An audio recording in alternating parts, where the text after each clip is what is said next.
You should see a counter at the Yep. top. Is it counting? Mm-hmm. All right.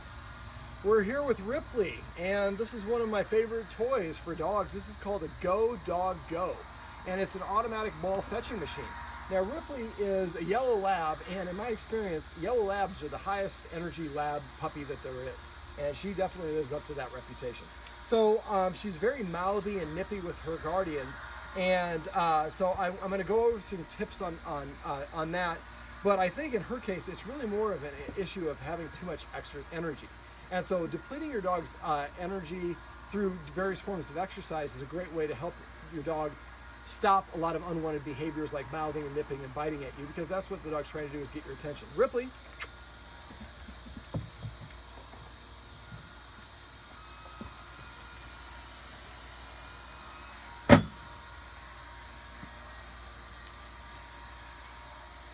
Now I have some treats here in my hand. Ripley, to teach a dog to put it in here. Ripley, get it, fetch, fetch. Good girl, yeah. Oh, get it, Ripley, get it. Ripley, go get it, go get it. Ripley, go get it. You don't want to get that one, huh? Ripley, come here. Ripley, almost what I want you from. Ripley, go get it. This is going to be much better footage if you actually do it, Ripley. Now, what you want to do, and I might just pantomime this to show you, is when Ripley has this in her mouth, I want to hold the treat like this. Oh, okay, you take this first. And I'm basically holding it over the bucket.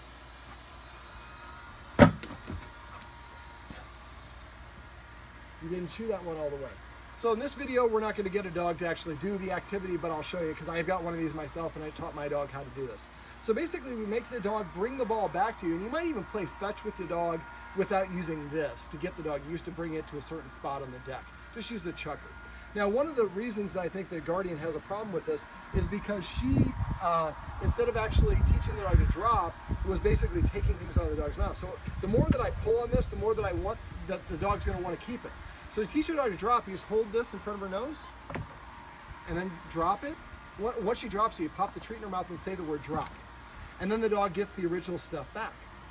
So you want to shape this behavior first, and I would recommend the guardian does this inside. So go inside when your dog has this or any other toys in her mouth, pull out a treat, hold it against her nose, wait for her to drop it. As soon as she drops it, pop it in her mouth, say the word drop after it goes into her mouth, and then wait, and then don't pick the object up. Taking it away makes it a high value item, and that makes the dog not want to give it up. In order to play fetch, you need your dog to voluntarily want to do that. So what I probably do is come out here with, independent of this, just with a chucker, and chuck it in the same direction you're going to, so the dog gets used to that movement, and bring it all the way over here. Now right now she was dropping it there, and if I go to pick it up, then I'm never going to achieve getting her to come here. So what I want her to do is bring it all the way up here and have it in her mouth, and then I hold this over the treat over the bucket, and as soon as she opens her mouth and drops it, I pop it in her mouth and I say the word bucket is the word that I use. But you can call it GDG or fetcher or whatever the word is that means to drop the ball in here. And then the dog comes and runs and chases it and repeats it. After you assign the command word enough and reward, and if she drops it elsewhere, tell her to pick it up. But if you have to pick it up and put it in here, she is not going to treat. The only way she gets a reward is if she drops it in here so it goes down here. Now, a couple of tips. When a dog, we taste very good to dogs, and she's licking me because, well, she's probably doing it just to actually say hello. They can give you kisses as well. But a lot of times when we're sweaty, our sweat has salt in it, and that's satisfying for dogs. So that kind of teaches them to lick us, and a lot of us don't. Nope, no pool, no swimming right now. So basically, they get in a habit if they lick us, and then they start kind of touching our fingers, and we don't respond, well, then the dog's going to continue doing that.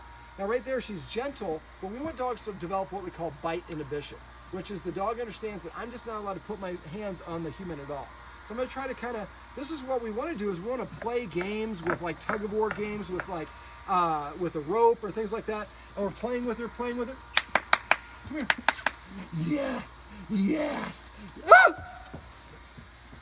So anytime, and the guardian knows this trick already, but this is just for other people who are watching it. When your dog touches you with the teeth, even if it's not intentional, nope, she's trying to go in the pool. The pool is closed. So basic. It's the water on top of the pool. Oh, okay. Come here, Ripley. Ripley. You want to film her real quick? Is this because it's funny? It is funny. She's basically swimming with the pool top on top. Ripley, come. Ripley, come. Like, there we go. If you hold your hand like this, this makes it more appealing for the dog. I'm gonna put him in a sit. I raise over her head. Come. And I let her lick it off, and I tickle her under the chin. So basically for dogs that mouth and nip, what you want to do is anytime they're you want to play tug of war and things like that, so you can create a situation where she might accidentally touch you with her teeth.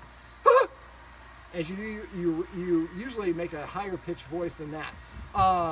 Depends. I'm a guy. It depends on what comes out. So usually it's more of a and then the dog will usually freeze for a second. Now, if she didn't go to puppy class, we may get her signed up for our puppy classes, but puppy class is so important because it teaches dogs how hard they can bite other dogs. So basically, as soon as the other dog, they both freeze for a second, and then they go back to playing. So that's going to be the first thing that you do. Anytime the dog's teeth touch you, whether you're playing tug of war or it's just accidentally just done it in the house. Now remember, she's trying to get your attention. So if you scold her or punish her, that's going to, basically she's getting what she wants. That's why we yelp and we retract. If she keeps on trying, then you can cross your arms and look up and hold still. Now we did this a little bit inside.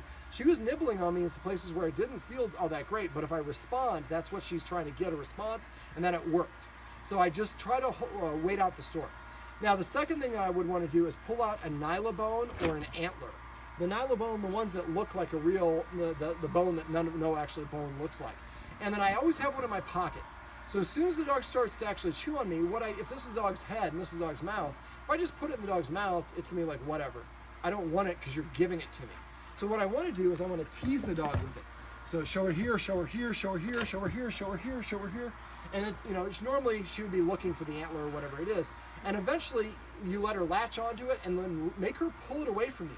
Now it becomes a trophy. Yeah, I won this, and I'm gonna go over here and I'm gonna chew on it and enjoy the spoils of my encounter. So now you've redirected the dog into doing something else. Carrots work great for this as well. Carrots are great for dogs to chew on. They like the sugar in the carrots, and it's dense for them to chew on. Now, whenever you do that, immediately pick up another object, put it in your pocket so that you always are armed and always have one with you. So that's the second thing that I did. Now, the third thing I usually do, I'm actually going to make fourth because I gave the Guardian an alternative. And so basically, if I could pull this thing out, this is a laser. Now they make little lasers that are about a third of the size of this, and I have several clients that actually put it on a chain and made it a pendant. So that way, and I've had a lot of people that use this, not for the chewing, but if the dog gets in trouble, you can put the laser on the ground and run the dog away from it and distract them. But in this case, she really likes the laser. So the Guardian has this in, just ever since you come in, I would like have it on a nail by the door, come in, put it on, so at any point she starts getting mouthy, you can take this out and zoom around the room.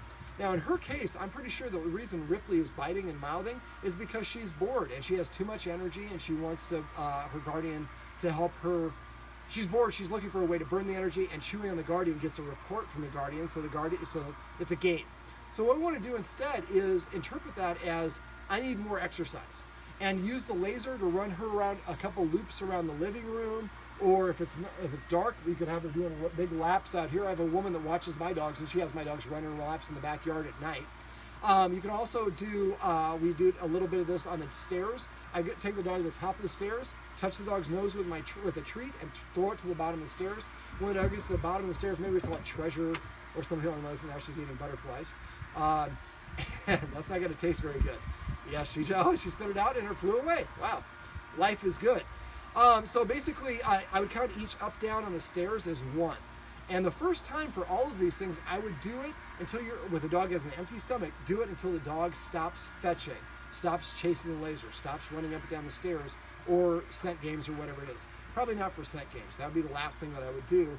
Not the last thing, but the last thing I'm mentioning. Scent games is a great way to burn energy. You have the dog outside, you hide 5 treats in the living room and bring the dog in and tell it to hunt and find them. Just Google scent, like smelling, games, and there's a whole bunch of different versions of that. Some people will actually put a dummy of fake drugs out here and the dog has to look for drugs or cadavers or whatever it is. We're not going to probably use cadavers. But treats are a great way to jumpstart it. It's using a different muscle for the dog, their brain, and it's very physically draining. Now the fetch is also a great way to exercise, and as we started out, we were trying to show you how to teach your dog to actually drop the ball in the bucket, but I think I've covered those, and the guardian should be able to handle that. But again, come out and just fetch the old-fashioned way as many times until the dog says, I'm laying down here, I'm not coming to fetch it. Count each fetch. Then what I recommend is the guardian start an exercise journal and write down all the times that she does this exercise and how many fetches, how many revolutions around the yard with the laser, how many scent games, how many up and down the stairs or whatever it is. And then at the end of each day, grade the day and then give it maybe, okay, that was a B-. Next day, I'm going to fetch a couple passive training. I'm going to fetch a little bit, add a couple more repetitions of the fetch, or a whole different fetching exercise. Exercise is best done sprinkled throughout the day. And what I told the guardian is every time Ripley comes up and gets mouthy with her, she should interpret that as Ripley saying, I need more exercise. Come outside and play fetch, or grab the laser, or do whatever it is. And basically, once you get to the point where at the end of your day, you're giving the dog an A in your exercise journal, now you know what exercise and the frequency and the quantity of exercise your dog needs in order to be successful. But the dog's energy is going to come out somewhere. Either you're going to help the dog come out, or the dog's going to take it out on you. So the more that we can get Ripley to teach or help Ripley deplete that excess energy, especially while she's in this puppy stage, eventually she's going to get to the point where she'll want to play fetch or whatever those things are more enjoyable for her than chewing on the humans. Right now, that's all she's got. Ripley, sit. This is Ripley. This is a Go Dog Go. I believe if you look online, it's go-dog-go.com or something like that. But if you go to Go Dog Go, it's actually a different company. So just search for Go Dog Go ball fetching machine. And this is one of if you have a dog that likes to retrieve and a good backyard, this is one of the best things you can get. So these are some tips on how you can get your dog, theoretically, to use a Go Dog Go, or to stop your dog from mouthing and chewing at you by increasing their exercise.